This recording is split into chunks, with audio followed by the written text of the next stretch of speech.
बुद्धाय नमः। पांच तत्वों को प्रणाम करता हूँ दंडवत। और मैं सफाई के ही बारे में आगे ये बताऊंगा कि जो सफाई के बारे में बताया था कि लोगों के मुख से सुनना, धर्म जाति नाती भेदभाव कथा ये वो सब सुना था।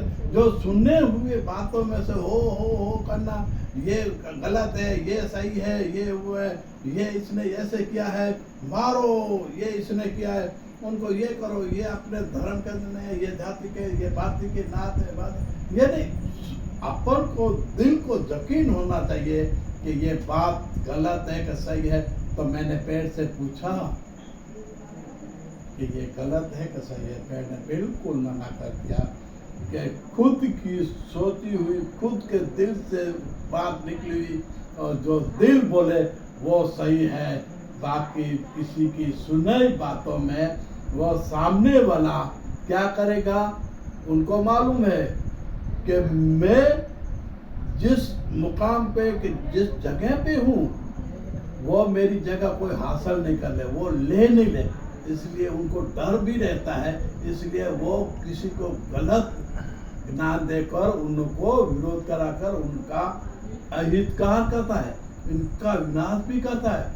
हाँ, ऐसी बहुत बातें पे सुनी है कि ये और दान है, ये ऐसे उनको जुल्म करना, ये आदमी ऐसे उसको जुल्म करना। तो ऐसे डर इनके दिल में रहता है। वो डर के वजह से वो धर्म के बारे के अलग अलग कास्ट के बारे अलग अलग उनके मगज में बिठा देता है। फिर वे क्या करता है कि ये अनिति के सामने उनको खत्म कर दो। खत्म करने का कारण क्या हुआ, यही हुआ। अगर उनको डर नहीं होता तो ये ऐसा काम नहीं करता। तो बड़े बड़े गड्ढों के लिए क्यों बनाते थे? नहीं बनाओ ना, जब आपको डर ही नहीं है तो क्यों करता? आप बड़ी बड़ी जगह पे जहां डर बिठाते हो, वहां आप ऐसे काम क्यों कर रहे हो? समझ लो, लोगों को, इंसान को गलत मगज में बिठाने की आदत पड़ गई है। वो आदत से इंसान को जगाकर उनकी बुराई करके उनको मारना, उनको कत्ल करना, ये करना, ये बुरी आदत है। अभी एक मैं दृष्टांत बताता हूँ। एक आदमी से लेकर किसी को भी आप अपने ऊपर ले लो, वो आदमी बचपन से जब पैदल चलना नहीं सीखा, वो वहां से पैदल जा रहा था स्कूल, तो बाजू में बड़ का पेड़ आ रहा है। बड़ तो वो ये छोटा था, जिसको मालूम ही नहीं था, सिर्फ छाए और खेलने के लिए ये बड़ के नीचे बैठता था, यही तो पेड़ के साइड में से जाता था।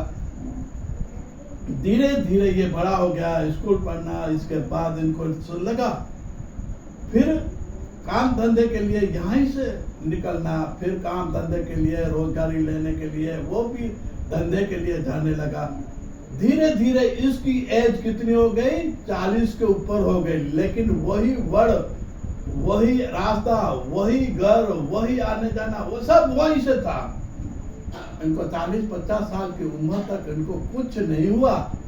लेकिन किसी ने, बेवकूफ तो मैं ये जास्ती नहीं बोल सकता, जैसे मगज में कचरा डालने वाला, मगज को दुरुपयोग करने वाला, गंदगी बनाने वाला, ऐसे लोग क्या करेंगे, उनको बोला, अरे इधर आ, तेरे को मालूम है तो कितने साल के हो गए, 50 साल के, तेरे को आज तक मालूम नहीं है, यहाँ से मेरे पिताजी जा रहा था, इसका दादा के सामने ये पेड़ के नीचे ऐसे सफेद कपड़े वाली औरत आदमी था, ऐसे लंबा बोला, उनको बोला, हे रुक।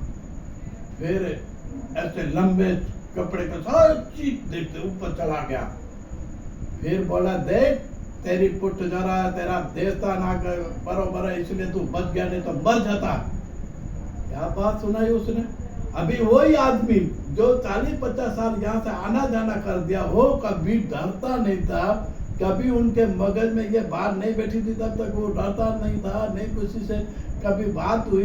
जब उस आदमी ने उसके मगज में ये बात बिठाई कि इसी तरह मेरे यहाँ पे कोई ऐसे, जैसे भूत ज्ञापन बोलते हैं, कि ऐसे निकली बात के भी ये ऐसे हुआ, इनके मगज में हुआ, लम्बा सा आदमी निकल गया, फिर बच गया, यही मगज में बात बैठ गई उनकी।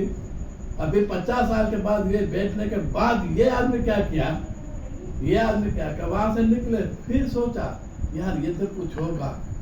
अभी जब ये पेड़ आता तब ये डरता था। क्यों डरता था? उसने बात सुना, इनके बाद उसके मन में डर लग गया कि इधर कुछ भूत कैसे कुछ है और मुझे ये मार डालेगा, मुझे ये करेगा। उसी टाइम उसके दिल में इतनी घबराहट, इतनी डर, इतने वो 50 साल के उम्र में भी उनको डर लगने लगा। तो ऐसे डर बिठाने वाले कोई ही गंदी बात और गंदा विचार और गंदी मेला जैसे बोलते हैं, इनकी गंदगी डालने वाला, इसको बोलते हैं गंदी आदत। किसी के दिल में मगज में भरना और किसी की हानि पहुंचाना, यही काम ऐसे लोगों को होता है जिन लोगों भविष्य में किसी का काम अच्छा नहीं करते हैं, जब किसी की बुराई करते हैं, जो अपना खुद का बनाने के लिए उनको डर के भगाना या तो खुद का हासिल करना। इसके बाद मैं दूसरा एपिसोड करूँगा।